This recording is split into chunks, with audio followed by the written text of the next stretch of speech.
താളം, തനിമയുടെ രാഗം, കനവിലൊരു നാളം. പ്രകാശനായ പ്രകാശിക മലങ്കരദർശൻ.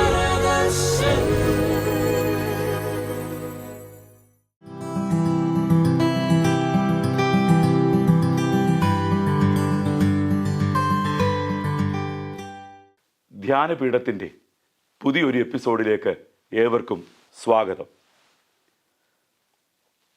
വചനധ്യാനം നവ്യമാക്കുകയും ദർശനങ്ങൾ നൽകുകയും ചെയ്യുന്നു. ഇന്നത്തെ നമ്മുടെ ധ്യാനത്തിനായി വിശുദ്ധ മർക്കോസ് എഴുതിയ സുവിശേഷം 12-ാം അധ്യായം 41 മുതൽ 44 വരെയുള്ള വാക്യങ്ങൾ ആസ്പദമാക്കുകയാണ്. പിന്നെ യേശു ശ്രീഭണ്ഡാരത്തിന് നേരെ ഇരിക്കുമ്പോൾ പുരുഷാരം ഭണ്ഡാരത്തിൽ പണമിടുന്നത് നോക്കിക്കൊണ്ടിരുന്നു. ധനവാന്മാർ പലരും വളരെ ഇട്ടു. ദരിദ്രയായ ഒരു വിധവ വന്ന് 1 പൈസയ്ക്ക് ശരിയായ 2 കാശ് ഇട്ടു. അപ്പോൾ അവൻ ശിഷ്യന്മാരെ അടുക്കൽ വിളിച്ച്, ഭണ്ഡാരത്തിലിട്ട എല്ലാവരെക്കാളും ഈ ദരിദ്രയായ വിധവ അധികം ഇട്ടിരിക്കുന്നുവെന്ന് ഞാൻ സത്യമായിട്ട് നിങ്ങളോട് പറയുന്നു. എല്ലാവരും തങ്ങളുടെ സമൃദ്ധിയിൽ നിട്ടു, ഇവളോ തൻ്റെ ഇല്ലായ്മയിൽ നിന്ന് തനിക്കുള്ളതൊക്കെയും തൻ്റെ ഉപജീവനം മുഴുവൻ വിട്ടു എന്ന് അവരോട് പറഞ്ഞു. ഒരു നിമിഷം കണ്ണുകളെ അടയ്ക്കാം, പ്രാർത്ഥിക്കാം. വചനത്തിൻ്റെ നാഥനെ, നിനക്ക് സ്തുതി, നിനക്ക് സ്തോത്രം. ജീവിത ദർശനം ഞങ്ങളിലേക്ക് പകരുന്ന വചനം അവിടുന്ന് ഞങ്ങൾക്ക് ആശീർവദിച്ച് നൽകണമേ. വചനാനുസരണം ജീവിതത്തെ ക്രമീകരിപ്പാനും ദർശനങ്ങൾ ഊന്നി ജീവിതത്തെ നയിപ്പാനും ഞങ്ങളെല്ലാവരെയും സഹായിക്കണമേ. വചനം സംസാരിപ്പാൻ ശക്തീകരിക്കുകയും കേൾക്കുമ്പോൾ ഹൃദയത്തിൽ സ്വീകരിപ്പാനും പരിവർത്തനത്തിന് വിധേയമാകുവാനും സമർപ്പിപ്പാനും ഞങ്ങളെ സഹായിക്കണമേ. യേശു തമ്പുരാൻ്റെ നാമത്തിൽ തന്നെ. ഏറ്റവും സുപരിചിതവും ഏറെ ശ്രദ്ധേയവുമായ സുവിശേഷ ഭാഗമാണ് നമ്മൾ വായിച്ചു കേട്ടത്. വിശുദ്ധ മർക്കോസിൻ്റെ സുവിശേഷം 12-ാം അധ്യായം 41 മുതൽ 44 വരെയുള്ള വാക്യങ്ങൾ. മർക്കോസിൻ്റെ സുവിശേഷം ക്രിസ്തുവിൻ്റെ പ്രവർത്തനങ്ങൾ ശ്രദ്ധയോടുകൂടി വിവരിച്ചിരിക്കുന്ന നമുക്ക് കാണുവാൻ കഴിയും. വളരെ സജീവവും നേരിട്ടുള്ളതുമായ വിവരണമാണ് സുവിശേഷ ഭാഗത്തിൽ നമുക്ക് ലഭിക്കുന്നത്. ധ്യാനിക്കുന്നവന്, പഠിക്കുന്നവന് മർക്കോസിൻ്റെ സുവിശേഷം വായിക്കുമ്പോൾ മുന്നിലൂടെ സ്ലൈഡുകൾ മിന്നിമറയുന്നത് പോലെ അത് വിഷ്വലൈസ് ചെയ്ത് കാണുവാൻ കഴിയും. വിധവയായ സ്ത്രീയുടെ 2 കാശിൻ്റെ മഹത്വം വിവരിക്കുന്ന വാക്യങ്ങളാണ് നമ്മൾ വായിച്ചു കേട്ടത്. ഈ ഭാഗം പഠിക്കുമ്പോൾ 10-ാം അധ്യായം 32-ാം വാക്യത്തിൽ എത്തി നിൽക്കുമ്പോൾ കാണാം, യേശു തമ്പുരാൻ യെരുശലേമിലേക്ക് യാത്ര ചെയ്യുകയാണ്. അതിനു മുമ്പുള്ള ഭാഗങ്ങൾ ഗലീലയിലെ ശുശ്രൂഷയും രേഖപ്പെടുത്തിയിരിക്കുന്നു. ഗലീലയിലെ ശുശ്രൂഷയുടെ പൂർണ്ണത മുഴുവൻ ദർശിക്കുന്നത് യെരുശലേമിലെ ശുശ്രൂഷയിലാണ്, ക്രൂശിൻ്റെ ദർശനത്തിലാണ്. 12-ാം അധ്യായത്തിലേക്ക് വരുമ്പോൾ ഈ ഭാഗം പരീശനും ശാസ്ത്രിക്കും സദൂക്യനും ഒക്കെ ഉള്ളതായ മറുപടിയായും നമുക്ക് മനസ്സിലാക്കുവാൻ കഴിയും. ഈ ഭാഗം വായിക്കുമ്പോൾ ഒരു കാര്യം ശ്രദ്ധേയമാണ്. ഈ സംഭവം നടക്കുന്നത് ദേവാലയത്തിലാണ്. അതുകൊണ്ട് തന്നെ ദേവാലയത്തെക്കുറിച്ച് മനസ്സിലാക്കുന്നത് നന്നാണ്. 2 കാര്യങ്ങൾ അവിടെ പറയുവാൻ ശ്രമിക്കുകയാണ്. ഒന്ന്, യെരുശലേം ദേവാലയത്തിൽ എപ്പോഴും അവർ ഒരുമിച്ച് കൂടുകയില്ല. അവർ ഉത്സവങ്ങളിലും പെരുന്നാളുകളിലുമാണ് ഒരുമിച്ച് കൂടുക. അല്ലാത്ത സമയങ്ങളിൽ സുനഗോഗുകളിൽ ആരാധിക്കുകയാണ് പതിവ്. 2, ദേവാലയത്തിൻ്റെ ഒരു സ്ട്രക്ചർ നമ്മുടെ മനസ്സിലുണ്ടാവണം. അതിവിശുദ്ധ സ്ഥലം, വിശുദ്ധ സ്ഥലം, പ്രാകാരം. അതിനെ വീണ്ടും വിഭജിക്കാൻ കഴിയും. പുരുഷന്മാർക്കും സ്ത്രീകൾക്കും വിജാതിയർക്കും ഒക്കെ ഉള്ളതായ പ്രാകാരങ്ങൾ കാണുവാൻ കഴിയും. വിജാതിയരുടെ പ്രാകാരത്തിലാണ് കച്ചവടം നടന്നത്. അവിടെയാണ് കർത്താവ് ദേഷ്യപ്പെടും നമുക്ക് കാണുവാൻ കഴിയുക. എന്നാൽ ഇവിടെ ഭണ്ഡാരം വെച്ചിരിക്കുന്നത് സ്ത്രീകളുടെ പ്രാകാരത്തിലാണ്. 13 ഭണ്ഡാരങ്ങൾ, 13 കളക്ഷൻ ബോക്സസ് ആണ് അതിനുള്ളത്. ഈ 13 കളക്ഷൻ ബോക്സസിൻ്റെയും രൂപം കുഴലിൻ്റെ അല്ലെങ്കിൽ ട്രംപറ്റിൻ്റെ ആകൃതിയാണ്. അത് ലോഹ നിർമ്മിതമാണ്. ഈ 13 കളക്ഷൻ ബോക്സസിനും ഓരോ ഉദ്ദേശമുണ്ട്. അതിനുവേണ്ടിയാണ് അവിടെ പണം നൽകുക. ഇവിടെ ഈ വിധവ ഇട്ട കാശ് ശ്രദ്ധേയമാണല്ലോ. 2 കാശ്. ഈ കാശും ലോഹ നിർമ്മിതമാണ്. 2 രീതിയിൽ ആ സമൂഹത്തിൽ ഈ കാശ് വളരെ വില കുറഞ്ഞതാണ്. ഒന്ന്, ലോഹ നിർമ്മിതമായ ഈ കാശ് നാണയം അന്നത്തെ നാണയ വ്യവസ്ഥയിൽ ഏറ്റവും കനം കുറഞ്ഞതാണ്. മറ്റൊന്ന്, ഈ നാണയം അന്നത്തെ നാണയ വ്യവസ്ഥയിൽ ഏറ്റവും മൂല്യം കുറഞ്ഞതുമാണ്. കനം കുറഞ്ഞതും മൂല്യം കുറഞ്ഞതുമായ ഈ നാണയം ഏറ്റവും ചെറുതാണ് അന്നത്തെ നാണയ വ്യവസ്ഥയിൽ. ഈ കാശാണ് സ്ത്രീ ഭണ്ഡാരത്തിൽ നൽകിയിരിക്കുന്നത്. എനിക്ക് ഇഷ്ടമുള്ള ഒരു സംഗതി, വളരെ തിരക്കുള്ള ദേവാലയത്തിൽ ഈ വിധവയുടെ കാശിൻ്റെ ശബ്ദം കേൾക്കുന്നുണ്ട്. കാരണം കുഴലിൻ്റെ ആകൃതിയിൽ, ട്രംപറ്റിൻ്റെ ആകൃതിയിൽ നിർമ്മിച്ചിരിക്കുന്ന ലോഹനിർമ്മിതമായ ഭണ്ഡാരത്തിലേക്ക് ലോഹനിർമ്മിതമായ ഈ 2 കാശ് ഇടുമ്പോൾ ശബ്ദം കേൾക്കും, യാതൊരു സംശയവുമില്ല. എന്നാൽ എല്ലാവരും നൽകുന്ന ഈ അനുഭവത്തിൽ ഈ സ്ത്രീയുടെ ആഴമുള്ള സമർപ്പണത്തിൻ്റെ പ്രതീകമായി ഈ ശബ്ദം ഭണ്ഡാരത്തിലേക്ക് നോക്കിയിരിക്കുന്നതായ കർത്താവ് കാണുന്നു എന്നതാണ് പ്രത്യേകത. ഇവിടെ 44-ാം വാക്യം കൂടെ വായിക്കുവാൻ ഞാൻ ആഗ്രഹിക്കുന്നു. ഇങ്ങനെ രേഖപ്പെടുത്തിയിരിക്കുന്നു: എല്ലാവരും തങ്ങളുടെ സമൃദ്ധിയിൽ നിന്ന് ഇട്ടു, ഇവളോ തൻ്റെ ഇല്ലായ്മയിൽ നിന്ന് തനിക്കുള്ളതൊക്കെയും തൻ്റെ ഉപജീവനം മുഴുവൻ വിട്ടു എന്ന് അവരോട് പറഞ്ഞു. ഈ വാക്യം വായിക്കുമ്പോൾ എനിക്ക് സാധാരണ ഒരാൾ എങ്ങനെ ചിന്തിക്കും എന്ന് കണ്ടെത്തുവാനുള്ള ശ്രമമാണ് ഈ ഭാഗത്തോട് ഞാൻ നടത്തിയിരിക്കുന്നത്. ഈ വാക്യം പലപ്പോഴും നമ്മൾ ഉപയോഗിക്കുക ദേവാലയ നിർമ്മാണത്തിനോ മറ്റ് സാമ്പത്തികമായ ആവശ്യങ്ങൾ വരുമ്പോഴോ വിഭവ സമാഹരണത്തിന് വേണ്ടി ആഹ്വാനം ചെയ്യുവാനാണ്.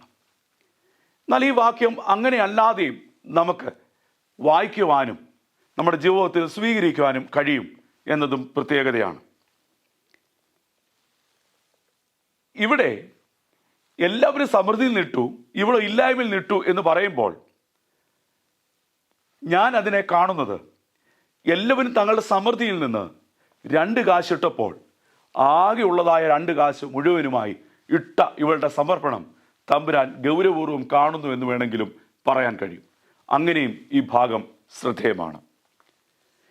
ഈ ഭാഗം വിധവയായ സ്ത്രീ നൽകുന്നതിലൂടെ ഗൗരവമായ ചില ചിന്തകൾ നമുക്ക് നൽകുന്നുണ്ട്.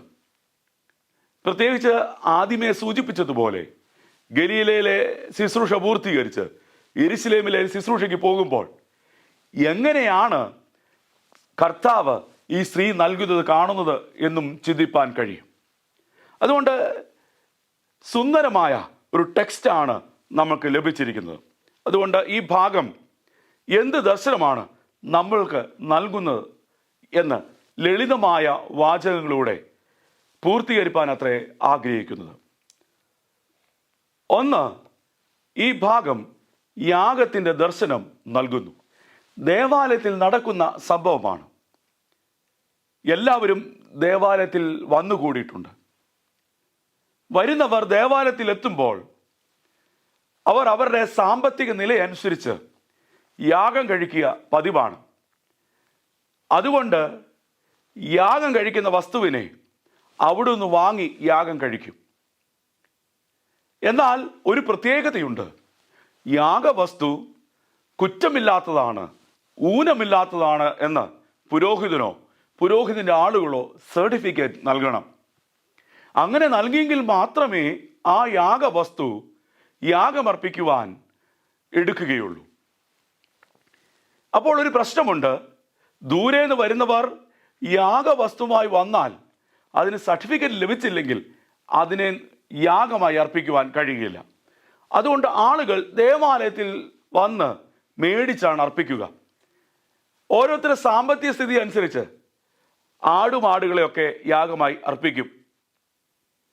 സാമ്പത്തികം മാത്രമില്ലെങ്കിൽ പ്രാവിനെ അർപ്പിക്കും.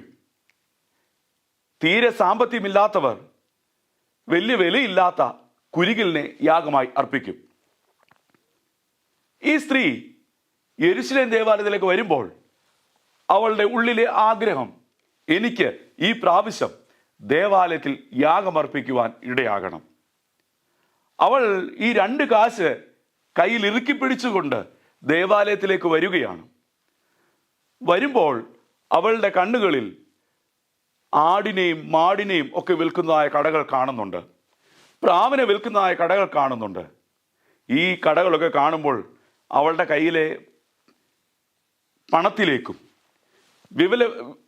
വില വിവര പട്ടികയിലേക്കും നോക്കുമ്പോൾ ഒരു കാര്യം അവൾക്ക് മനസ്സിലായി. യാഗം കഴിക്കുവാൻ പര്യാപ്തമല്ല തൻ്റെ കയ്യിലെ പണം. ഒരു പ്രതീക്ഷയുണ്ട്, കുരികിലിനെങ്കിലും യാഗമർപ്പിക്കാം. എൻ്റെ വിചാരം ചെല്ലുമ്പോൾ അവിടെയും ഇവളുടെ പണം മതിയാകുന്നില്ല. അങ്ങനെയെങ്കിൽ ദേവാലയത്തിൽ വരുന്ന എല്ലാവരുടെയും ആഗ്രഹവും അവരുടെ നിയമവും അനുസരിച്ച് യാഗം കഴിക്കുമ്പോൾ ഇവൾ അതിന് വെച്ചിരുന്ന തുക ഭണ്ഡാരത്തിലേക്ക് നൽകുകയാണ്. അങ്ങനെയെങ്കിൽ ഈ വാക്യം അല്പം മാറ്റി പറയാം. എല്ലാവരും തങ്ങളുടെ സമൃദ്ധിയിൽ നിന്ന് യാഗം കഴിച്ചു.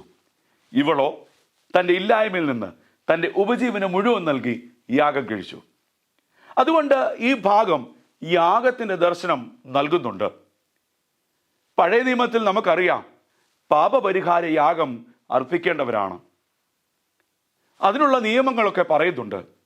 യാഗം എങ്ങനെയൊക്കെയാണ് കഴിക്കേണ്ടതെന്ന് വ്യക്തമായി പഴയ നിയമ പുസ്തകത്തിൽ രേഖപ്പെടുത്തിയിട്ടുണ്ട്. ഒരു കാര്യം ശ്രദ്ധേയമാണ്, യാഗം കഴിക്കുമ്പോൾ തനിച്ചല്ല യാഗം കഴിക്കേണ്ടതെന്നും ഒരുമിച്ചാണെന്നുമുള്ള ഒരു വ്യക്തമായ സന്ദേശം യാഗപീഠത്തിലൂടെ ലഭ്യമാകുന്നുണ്ട്. 12 കല്ലുകൾ ഒരു കല്ലിനോട് ചേർന്നല്ലാതെ എങ്ങനെ യാഗപീഠം പണിയും? അതുകൊണ്ട് യാഗപീഠം പണിയപ്പെടുക ചേർന്ന് നിന്നാണ്, ചേർത്തു നിർത്തിയും കൂടെയാണ്. നമ്മുടെ ആരാധനയുടെ അനുഭവങ്ങളിലേക്ക് വരാം. ആരാധനയിൽ ഞാനും എനിക്കുള്ളവയും ഞങ്ങളും ഞങ്ങൾക്കുള്ളവയും ഒരുമിച്ച് ചേരുമ്പോഴല്ലേ യാഗമായി, ആരാധനയായി അത് പരിണമിക്കുക. അതുകൊണ്ട് നമ്മുടെ ജീവിതത്തിൽ യാഗത്തിൻ്റെ ദർശനം പോയി പോകരുത്. നമ്മുടെ ജീവിതത്തിൽ യാഗത്തിൻ്റെ ദർശനം പോയി പോകരുത്. യാഗം എല്ലാവരും ചേർന്നുകൊണ്ടാണ് എന്ന് മനസ്സിലാക്കാൻ ഇടയാകണം. അല്പം കൂടെ വ്യത്യസ്തമായി പറഞ്ഞാൽ, കരങ്ങളും ഹൃദയങ്ങളും ചേർത്ത് വെച്ചുകൊണ്ടാവണം യാഗമർപ്പിക്കേണ്ടത്. ഒരു ഗോത്രം മാത്രമല്ല യാഗപീഠത്തിൻ്റെ മുമ്പിലേക്ക് വരേണ്ടത്. അത്തരത്തിൽ ഗൗരവമായ ഒരു ദർശനം നമുക്ക് ലഭിക്കുന്നുണ്ട്. അങ്ങനെയെങ്കിൽ ഈ വാക്യം നമ്മളോട് പറയുന്നത് മറ്റൊരു സന്ദേശം ഇങ്ങനെയാണ്. ഈ അമ്മയെ നോക്കുമ്പോൾ, ഈ സ്ത്രീയെ നോക്കുമ്പോൾ യേശു പറയുകയാണ്, മനസ്സിൽ പറഞ്ഞു കാണാം, മകളെ, നീ യാഗമർപ്പിക്കുവാൻ ആഗ്രഹിച്ചു വന്നതാ, എന്നാൽ യാഗമർപ്പിക്കുവാൻ നിന്റെ പണമില്ല. എന്നാൽ നിനക്ക് വേണ്ടി ഗലീലയിൽ നിന്ന് യെരുശലേമിലേക്ക് ഞാൻ യാത്ര ചെയ്യുകയാണ്. ഇനിയും നിനക്ക് ഒരു മൃഗത്തിൻ്റെയും യാഗം ആവശ്യമില്ല.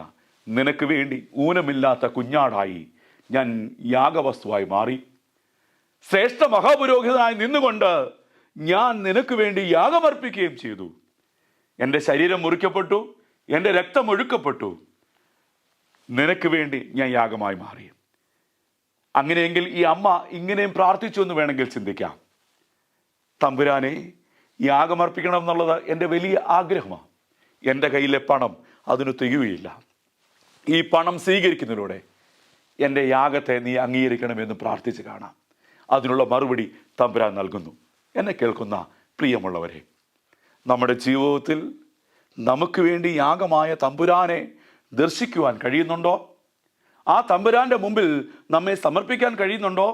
നമുക്ക് വേണ്ടി ശരീരവും രക്തവും നൽകിയതായ തമ്പുരാൻ്റെ യാഗത്തെക്കുറിച്ചുള്ള വലിയ ബോധവും വിശ്വാസവും നമ്മിൽ ആഴമാകുന്നുണ്ടോ?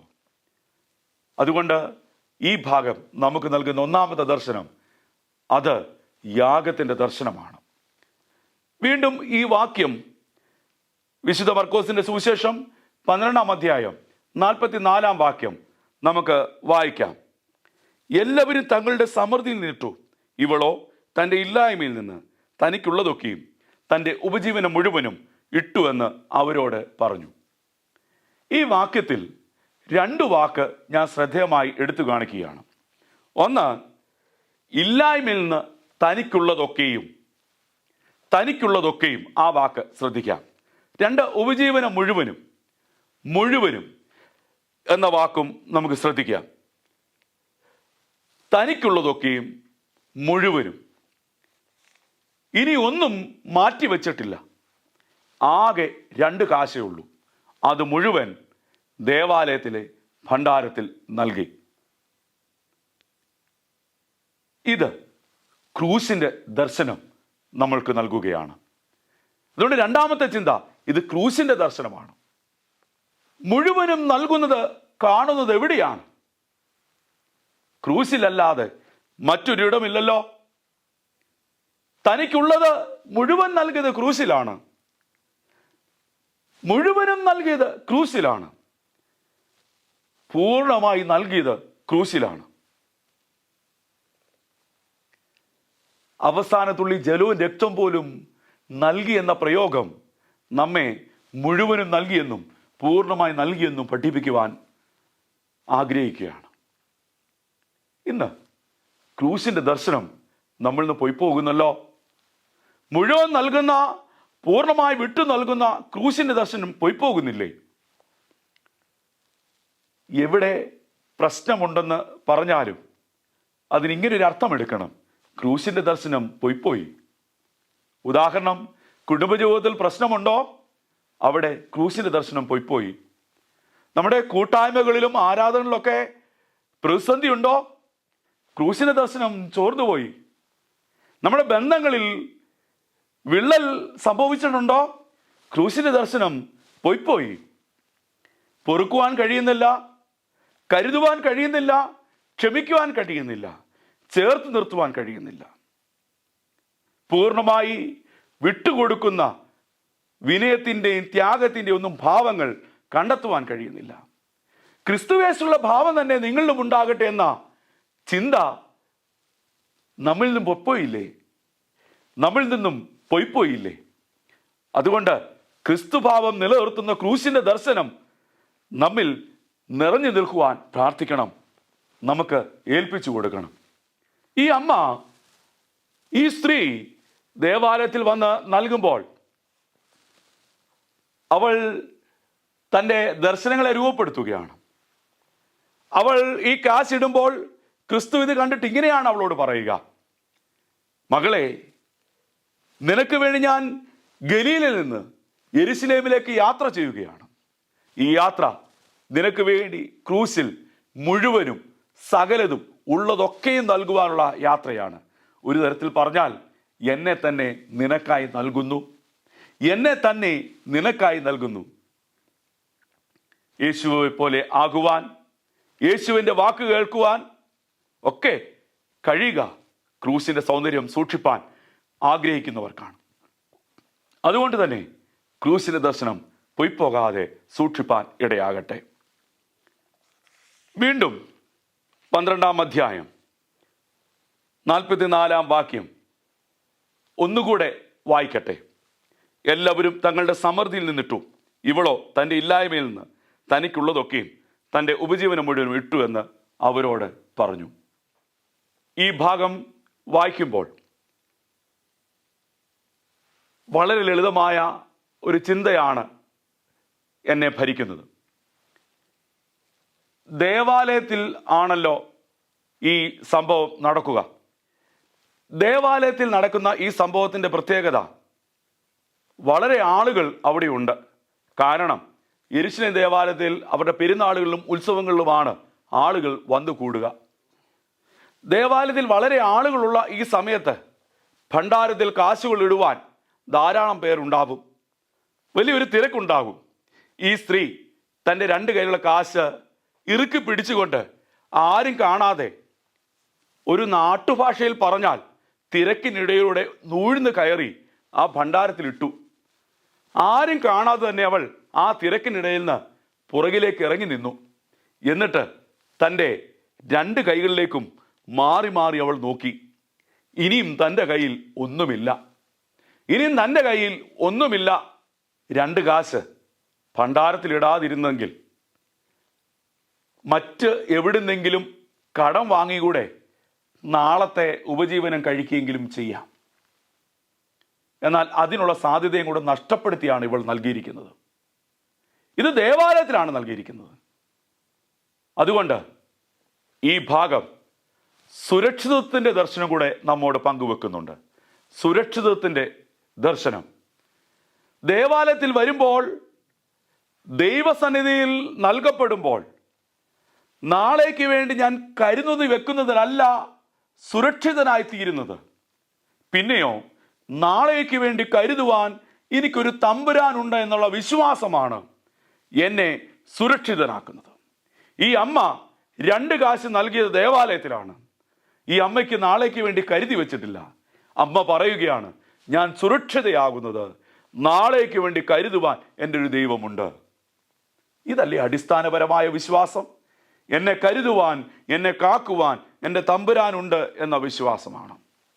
നമ്മുടെ ജീവിതത്തിൽ നമ്മൾ സുരക്ഷിതരാകുന്നത് നമ്മൾ കരുതി വെക്കുന്നത് കൊണ്ടല്ല, കരുതുവാൻ തമ്പുരാൻ ഉള്ളത് കൊണ്ടാണ്. 121 സങ്കീർത്തനത്തിൽ വളരെ വ്യക്തമായി നമ്മളോട് പറയുന്നുണ്ട്, ഞാൻ എൻ്റെ കണ്ണ് പർവ്വതങ്ങളിലേക്ക് ഉയർത്തുന്നു, എനിക്ക് സഹായം എവിടെ നിന്ന് വരും? എൻ്റെ സഹായം ആകാശത്തെ ഭൂമി ഉണ്ടാക്കിയ യഹോവയെങ്കിൽ നിന്ന് വരുന്നു. ഈ 121 സങ്കീർത്തനം വായിച്ച് അവസാനം വരുമ്പോൾ 8-ാം വാക്യത്തിൽ യഹോവ എൻ്റെ ഗമനത്തെയും ആഗമനത്തെയും ഇന്നു മുതൽ എന്നേക്കും പരിപാലിക്കും. ഈ 121 സങ്കീർത്തനത്തിന് ഒരു ചെറിയ ചരിത്ര പശ്ചാത്തലമുണ്ട്. അത് ദേവാലയത്തിലേക്ക് പോകുന്ന ചിത്രമാണ്, ആരോഹണ സങ്കീർത്തനമാണ്. ഉത്സവങ്ങളിലും പെരുന്നാളുകളിലും യെരൂശലേം ദേവാലയത്തിലേക്ക് ഒരു കുടുംബം മറ്റൊരു കുടുംബത്തോട് ചേർന്ന്, ആ കുടുംബങ്ങൾ മറ്റൊരു കുടുംബങ്ങളോട് ചേർന്ന്, അങ്ങനെ കുടുംബങ്ങൾ ഒരുമിച്ചാണ് ദേവാലയത്തിലേക്ക് ചെല്ലുക. ഒരു ദിവസം കൊണ്ട് ചെല്ലില്ല, പല ദിവസങ്ങളെടുക്കും. അങ്ങനെ പോകുമ്പോൾ ഇവർ ആരോഹണ ഗീതം പാടിയാണ് പോകുക. എന്നാൽ രാത്രിയാകുമ്പോൾ കൂടാരമടിക്കും ഒരു പ്രദേശത്ത് താമസിക്കും.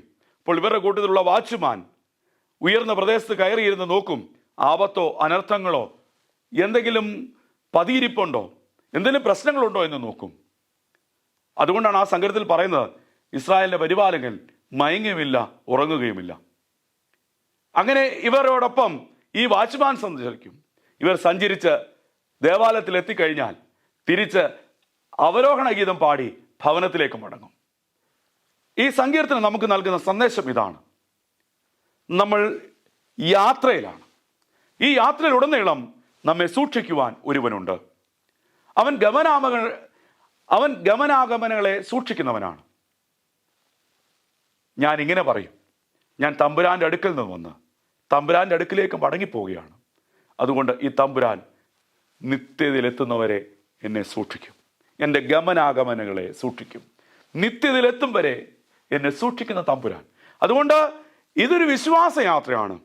മുൻ തലമുറകൾ, ഇന്നിൻ്റെ തലമുറകൾ, നാളെയുടെ തലമുറകളൊക്കെ ചേർന്നുകൊണ്ടാണ് ഈ വിശ്വാസയാത്ര ചെയ്യുക. അവിടെയൊക്കെ ഈ തമ്പുരാൻ്റെ സുരക്ഷിതത്വമാണ്. ഈ അമ്മ ദേവാലയത്തിൽ വന്ന് 2 കാശ് ഇടുമ്പോൾ താളേക്ക് വേണ്ടി ഒന്നും കരുതി വെച്ചിട്ടില്ലെങ്കിലും ആ ദേവാലയത്തിന് ഭണ്ഡാരത്തിൽ നോക്കുന്ന കർത്താവ് ഇങ്ങനെ പറഞ്ഞു അവളോട്, മകളെ, നീ നിനക്ക് വേണ്ടി ഒന്നും കരുതിയിട്ടില്ലെങ്കിലും ഞാൻ ക്രൂശിലേക്ക് യാത്ര ചെയ്യുന്നത് കൊണ്ട് നിനക്ക് വേണ്ടി കരുതുവാനും നിന്നെ കരുതുവാനുമാണ്. അതിനപ്പുറത്തേക്ക് ഒരു സുരക്ഷിതത്വം നിനക്ക് ലഭിക്കാനില്ല.